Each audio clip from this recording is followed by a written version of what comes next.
Hello, bright stars of this country. Welcome to the place where we make English easy for you. Primarily, we do surgical strikes on the difficult and most complicated editorials from one of the toughest English newspaper, that is the Hindu, and we decipher that for you and make it simple so that you can use it for your competitive exam, and also you can improve upon your English. So let's move ahead. Like any other day, now on the 20th April, that is Saturday, also had two editorials. And as always, I picked up the most sensitive, significant, and relevant editorial, both from the exam perspective and also from the world peace perspective.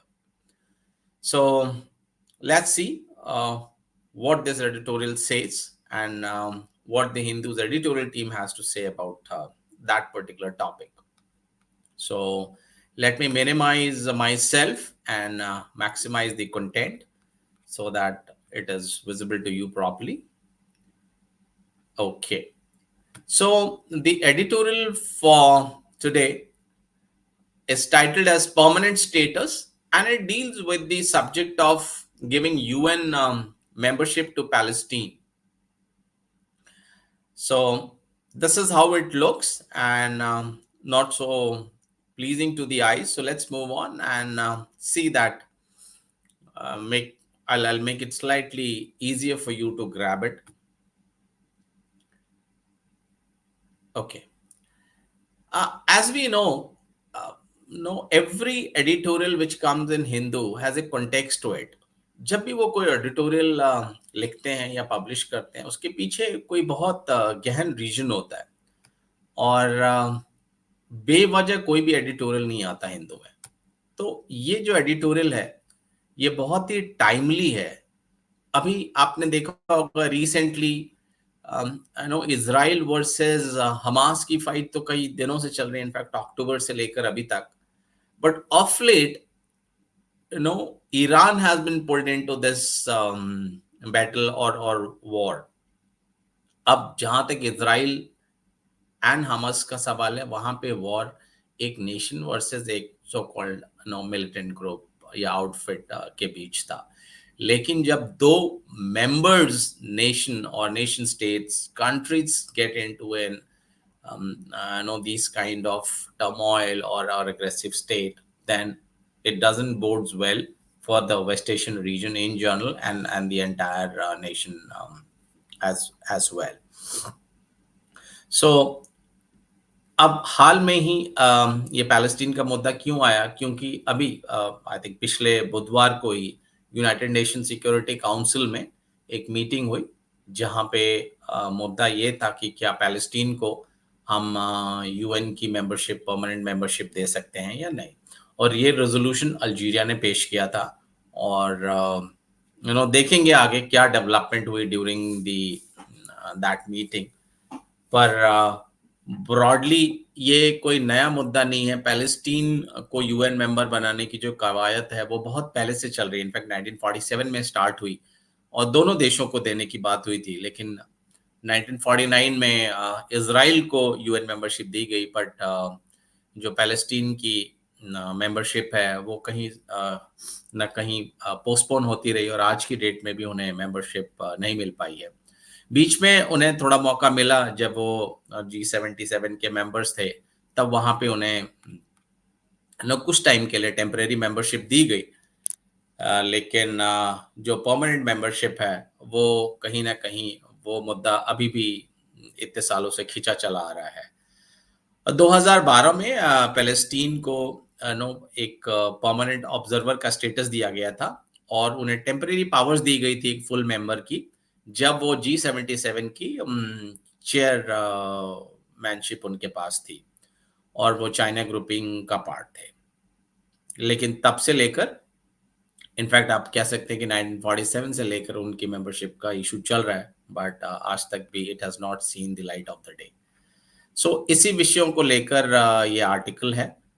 और then बात की article में ये भी बताया गया है कि ये जो रेज़ोल्यूशन है वो क्यों नहीं पास हो पाया है। कहीं न कहीं इसकी मुख्य वजह ये थी कि यूएस ने अपना वीटो पावर जो है वो यूज़ किया, जिसकी वजह से पैलेस्टीन को वो मेंबरशिप नहीं मिल पाई। The history of question of Palestine वो अभी जैसे हमने डिस्कस किया, और पैलेस्टीन को यूएन की मेंबरशिप देने की मुख्य वजह या उसके क्या कारण है, जैसे बहुत से देश चाहते हैं कि उसे एक बार जब कोई भी कंट्री यूएन का मेंबरशिप हो जाता है तो कहीं ना कहीं यूएन के पास भी वो पावर या मैंडेट होती है कि वो नो पीस निगोशिएशन टेबल पे या डेवलपमेंट और कई मुद्दों पे वो एक नेशन की तरह उनसे डील कर सकें। अभी फिलहाल पैलेस्टीन में आप किससे डील करेंगे, बिकॉज एक्चुअल में तो लड़ाई हमस और इसराइल के बीच में चल रही है। सो अगर नो पैलेस्टीन को ये मेंबरशिप दी जाती तो इस आर्टिकल का कहना है कि नो इससे पीस के चांसेस जो हैं वो बढ़ जाते हैं। चलिए आगे देखते हैं, और हिंदू एडिटोरियल टीम जो है वो और क्या कहना चाह रही है इस एडिटोरियल में। अब देखते हैं कि जो यूनाइटेड नेशन सिक्योरिटी काउंसिल में जो ये रेजोल्यूशन था वो किस तरीके से क्या-क्या एक्शंस हुए उसमें। जैसे मैंने पहले कहा, अल्जीरिया ने ये प्रपोजल दिया, राइट? और यूनाइटेड नेशन सिक्योरिटी काउंसिल में 15 मेंबर नेशंस होते हैं, और 15 में से 12 ने जो है वो इस प्रपोजल के फेवर में वोट किया, 2 कंट्रीज ने एब्सटेन किया, और एक कंट्री ने इसके अगेंस्ट में वोट किया, दैट इज यूएस। और यूएस अपनी वीटो पावर का इस्तेमाल करते हुए इस प्रपोजल को पारित नहीं होने दिया। हालांकि उनका ये कहना था कि हम पैलेस्टीन की यूएन मेंबरशिप के खिलाफ नहीं है, लेकिन हम चाहते हैं कि ये फैसला जो है वो बायलैटरल डिस्कशन से हो, यानी दोनों कंट्रीज इजराइल पैलेस्टीन बात करके इस मेंबरशिप को अंजाम तक पहुंचाएं, ना कि यूनाइटेड नेशंस के प्लेटफॉर्म से इसको एग्जीक्यूट किया जाए। ऑब्वियसली इजराइल का जो इंस्टेंस था वो यही था कि यू नो अभी 7 अक्टूबर से ऑलमोस्ट अभी 5-6 मंथ्स ही हुए हैं जहां पे हमस ने इतना deadly, one of the deadliest attack किया, और उसके बाद अगर हम इनको मेंबरशिप दे देते हैं तो कहीं ना कहीं जो है हम वो आतंकवाद के मुद्दे को बढ़ावा दे रहे हैं। और इसी के परिप्रेक्ष्य में आप देखेंगे कि वाइलेस्ट वर्ड का यूज किया गया है, जिसका मतलब हम आगे देखेंगे, यानी द मोस्ट अबोरेंट, यानी बहुत घेस्टली डिसीजन होगा अगर हमने पैलेस्टीन को ये मेंबरशिप दे दी। ये इजराइल का कहना है। Let's move ahead. अब पोस्ट 7 अक्टूबर के बाद आप जानते हैं 7 अक्टूबर वो डेट है जब हमास के कुछ एलिमेंट्स ने इसराइल में घुस के और you know they created havoc, killing lot of people, and अभी भी बहुत से लोग बंधक हैं, नो उनकी कैद में है, जिसकी वजह से ही ये उसके बाद इसराइल ने एक्शन शुरू किया गाजा में, और जो अभी तक चल रहा है। और कहीं ना कहीं सिर्फ इसराइल और हमास से बढ़ के अब इसराइल, लेबनान, ईरान, और मुझे लगता है कहीं नो ऐसा ना हो कि पूरा ही वेस्टर्न एशिया, और unfortunately if it scales it may not draw all the bigger powers of the world, and it should not turn into a World War III kind of a situation. We sincerely pray that ऐसा ना हो। तो इसी के बारे में बताया गया है दैट नो अब जो एडिटोरियल टीम है वो कह रही है कि कहीं ना कहीं हमें पैलेस्टीन को यूएन की मेंबरशिप देनी चाहिए कंट्रीज को, जैसे कि हमने डिस्कस किया है। उसकी वजह से हम नो क्या फायदा होगा, दैट एक पीस स्टैब्लिश करने की एक अपॉर्चुनिटी मिलेगी। और उन्होंने इसराइल का जो एक्शन है उसको भी कहीं ना कहीं कंडेम किया है, दैट इसराइल अब कॉम्बिटेंट्स और नॉन कॉम्बिटेंट्स, यानी कि जो हथियारधारी वर्सेस सिविलियंस हैं, पीसफुल सिटीजन्स हैं, उनके बीच में कोई डिस्टिंग्विश नहीं कर रहा है, और सबको समान रूप से जो है वो पनिश कर रहा है। और कहीं ना कहीं उनका ये भी कहना है कि the whole Palestine is not Hamas, so that way Israel should consider that it should reduce its scale of attack or scale of aggression. सो इन बातों को भी हाईलाइट किया गया है एडिटोरियल में। और एडिटोरियल में खास करके यूएस पे दबाव डालने की कोशिश की गई है कि उनका कहना है कि यूएस नो आज का जो फ्रैक्चर्ड स्ट्रक्चर है, ग्लोबल स्ट्रक्चर है, जहाँ पे कोई एक ऐसा पर्टिकुलर पावर नहीं है, बहुत मल्टीपल ग्रुप्स हो गए हैं और बहुत ही नो डिसेबिलिटी है ग्लोबल एनवायरनमेंट में। तो US should take leadership and वो ऐसे जो प्रपोजल्स हैं, जो पीस के प्रपोजल्स हैं, उनको नो रिजेक्ट करने की जगह कहीं ना कहीं उसे कोशिश करनी चाहिए कि वो ऐसे ऐसे जो प्रपोजल्स हैं उनको पारित होने में मदद करे और पीस रिस्टोर होने में मदद करे। और उन्होंने ये भी कहा है कि जो एक तरफा अप्रोच है उनके इजराइल को लेके, उसको भी रीथिंक करने की जरूरत है और इजराइल को जो यूएस से सपोर्ट मिल रहा है उसको रीवैल्यूएट करने की जरूरत है। और जो उनका तरीका है कि पैलेस्टीन को बायलैटरल टॉक करके लेना चाहिए, वो कहीं ना कहीं बहुत फ्लॉड है, क्योंकि बेंजामिन नेतन्याहू ने कहा है कि वो कभी भी पैलेस्टीन को स्वायत्त या एज ए कंट्री एक्सेप्ट नहीं करेंगे। तो जब इतना स्ट्रांग स्टांस है इजराइल का, तो बायलैटरल टॉक से किसी फ्रूटफुल अंजाम के निकलने की तो कोई उम्मीद ही नहीं है, ये कहना चाह रही है ऑडिटोरियल टीम। और कहीं ना कहीं वो इंटरनेशनल कम्युनिटी पे रिस्पॉन्सिबिलिटी डाल रही हैं इस डिस्प्यूट को कम करने की, इस एग्रेशन या इस वॉर या इस कॉन्फ्लिक्ट जोन में शांति लाने के लिए। और पैलेस्टीन और टेररिस्ट को अलग नो सेगमेंट में देखा जाए कि पूरे पैलेस्टीन को ही टेररिस्ट या हमास से रिलेट ना किया जाए। और जैसे मैंने पहले भी कहा that no there is a difference between Hamas and the rest of the Palestine, ये आर्टिकल जो एडिटोरियल टीम है वो कहना चाह रही है। एंड देन गोइंग अहेड, वो चाहते हैं कि यूएस जो है वो ग्लोबल लीडरशिप रोल इख्तियार करे और नो माइट इज राइट, यानी कि जस्ट बिकॉज इसराइल के पास पार है उसकी वजह से नो वो एग्रेशन को जाते रहे, उसको कहीं ना कहीं रोका जाए। और जो यूएन का ब्रॉडर प्रिंसिपल है दैट सभी कंट्रीज का जो है वो all all countries are no sovereign equity for all, यानी सभी जो देश हैं वो सॉवरेन हैं, इक्वल हैं।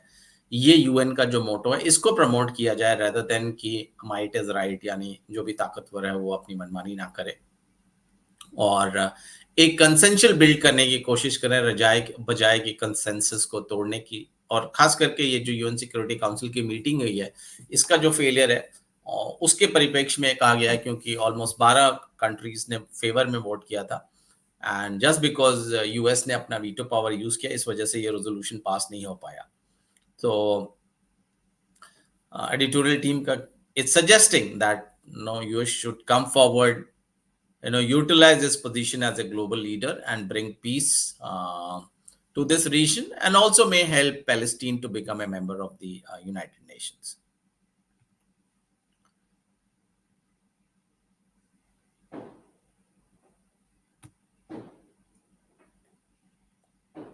अब इस आर्टिकल में बहुत सारे इंपॉर्टेंट वर्ड्स हैं जिनका समझना या जिनको जानना बहुत निहायत जरूरी है, ना सिर्फ इस एडिटोरियल को समझने के लिए बट अदरवाइज भी अपनी वोकैबुलरी को बिल्ड करने के लिए, अपनी कम्युनिकेशन स्किल को स्ट्रॉन्ग करने के लिए और अपने एग्जाम पर्सपेक्टिव में तो इम्पोर्टेंट है ये। तो आइए आज अभी तक जनरली मैं वर्ड्स और उनके सिनोनिम्स दे रहा था, मैंने देखा बहुत से एग्जाम्स में या बहुत से स्टूडेंट्स को एंटोनिम की भी जरूरत पड़ती है, तो आज की इस प्रेजेंटेशन में मैंने जो भी वर्ड्स कवर किए उनके एंटोनिम्स भी लिए हैं, यानी विपरीत जो है ना सिनोनिम्स के साथ साथ एंटोनिम्स भी हम कोशिश करेंगे कि आप तक पहुंचे। तो पहला वर्ड है वीटोड, जो कि इस पूरे एडिटोरियल का एक सेंट्रल थीम है। वीटोड यानी रिजेक्ट कर देना, ब्लॉक कर देना, ओवर रूल कर देना। Veto means super power. अगर 4 लोग हैं और उसमें से भले 3 लोग कुछ चाहते हैं, लेकिन अगर मेरे पास वीटो पावर है तो मैं अपनी इकलौती वीटो पावर यूज करके उस रेजोल्यूशन को, उस प्रस्ताव को मैं पास नहीं होने दे सकता। तो इट्स इन ए वे किसी भी प्रस्ताव को खारिज करने की शक्ति, ब्लॉक करना, ओवर रूल करना। और इसके जो एंटोनिम होंगे वो अप्रूव्ड, एक्सेप्टेड, अलाउ करना। देन काउंटर, काउंटर का मतलब होता है किसी चीज को अपोज करना, कॉन्ट्रडिक्ट करना, चैलेंज करना। और इसके एंटोनिम, इसका जो विपरीत होगा वो support, agree, concede. Then sovereign, ये कहीं ना कहीं नो कंट्रीज की स्वायत्ता को संबोधित करता है या बोधित करता है। सॉवरेन, लाइक जैसे इंडिया भी है, उसके प्रीएम्बल में क्या है, we are sovereign socialist republic, right?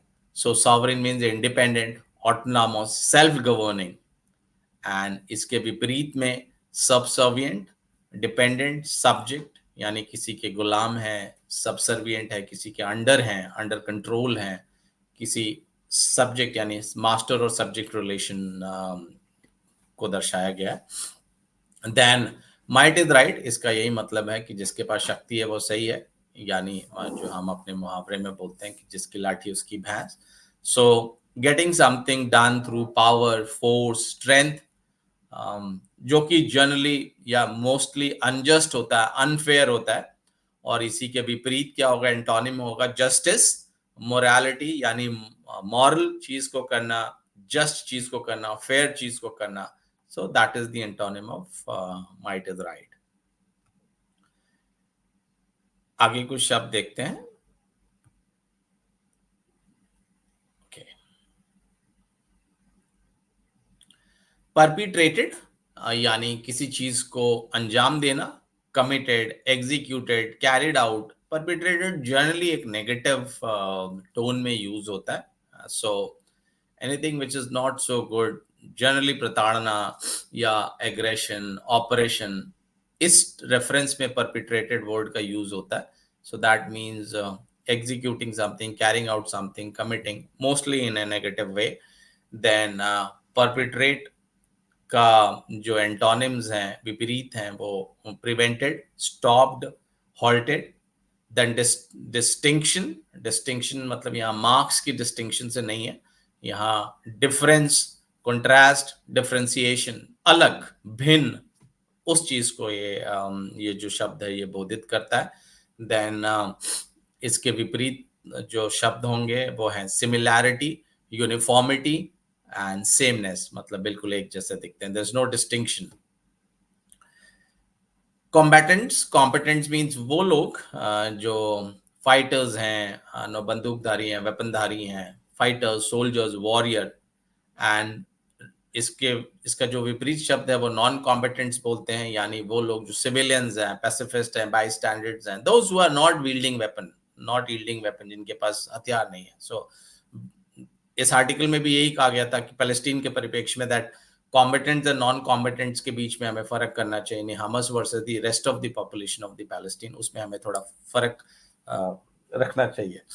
Then marginalise, यानी किसी चीज को हाशिए पे ले आना, एक्सक्लूड करना, एलिनिएट करना, डिसरिगार्ड करना। और इसके ठीक विपरीत क्या होगा, इंक्लूड करना, इनकॉर्पोरेट, एक्नॉलेजेस। आज काफी वर्ड्स हैं जैसा मैंने बोला, तो आइए देखते हैं कुछ और words.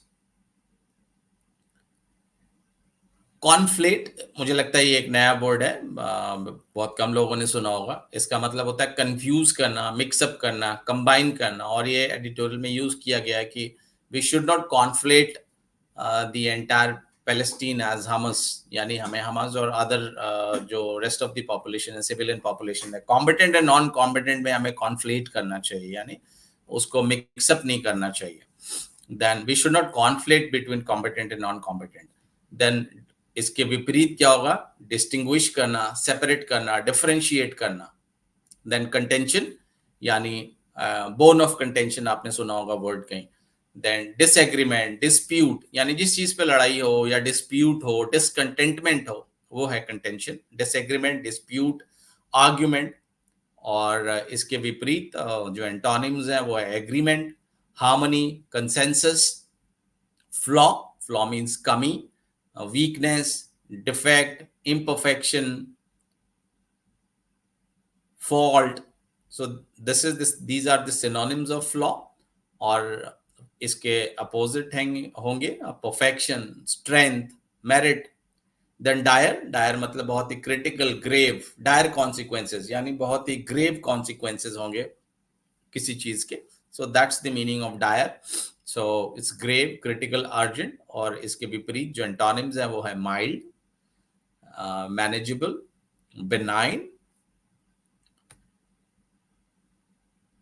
Then let's look at the last four words which I picked for you. और ये है aftermath, यानी इसका गणित से कोई रिलेशन नहीं है. That means consequence, fallout, result. और यानी किसी चीज के होने के बाद की जो परिस्थिति है वो है aftermath. The aftermath of violence is what? Death, destruction, sorrow. सो आइए एंटोनिम देखते हैं इसके. जैसे aftermath is after something has happened. The antonym would be prelude, यानी पहले हो गया, बिगनिंग, एंटीसिडेंट. देन इनडिस्क्रिमिनेटली, यानी रैंडमली, बिना किसी जुडिशियस एप्लीकेशन ऑफ माइंड के, इनडिस्क्रिमिनेशन.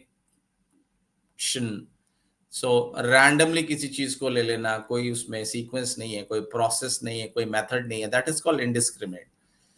देन इसका मतलब, और सिनोनिम्स इसके randomly, unselectively, haphazardly, not organised.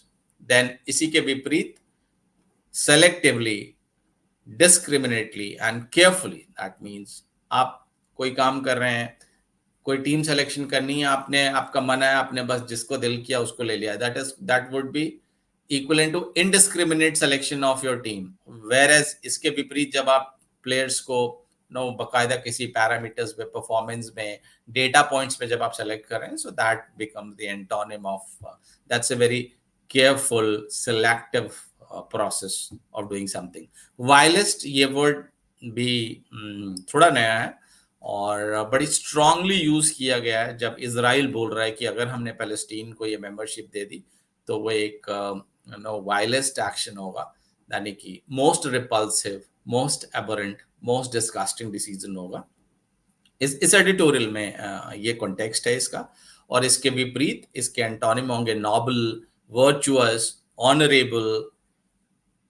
And आइए देखते हैं आज का last word. So I am going to toss the last word on you. Tossed means to throw, to flung, discarded. और इसके एंटोनिम्स है retained, kept, preserved. So these were the words. You can, I know, एक बार में तो ये words किसी को भी याद नहीं होंगे, तो आप बार बार इनको देखिए and practice कीजिए synonyms and antonyms.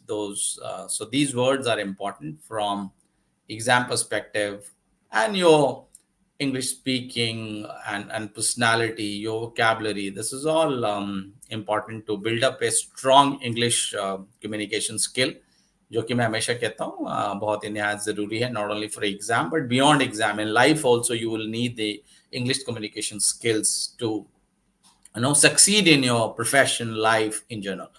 Okay, so last, please share your feedback. जो भी आपको लगता है, if it is with the audio, video, content, if you have any suggestions of new topic, how we should cover, or if you want me to cover anything different from editorial, please let me know. I have shared my WhatsApp number.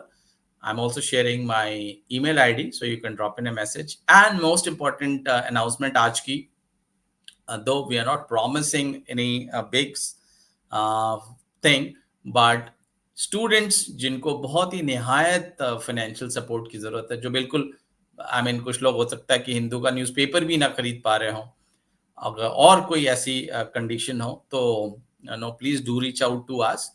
I'm not promising that I'm going to support everyone, but we will try our best to help at least some of them. So please share with your friends and someone who really needs it.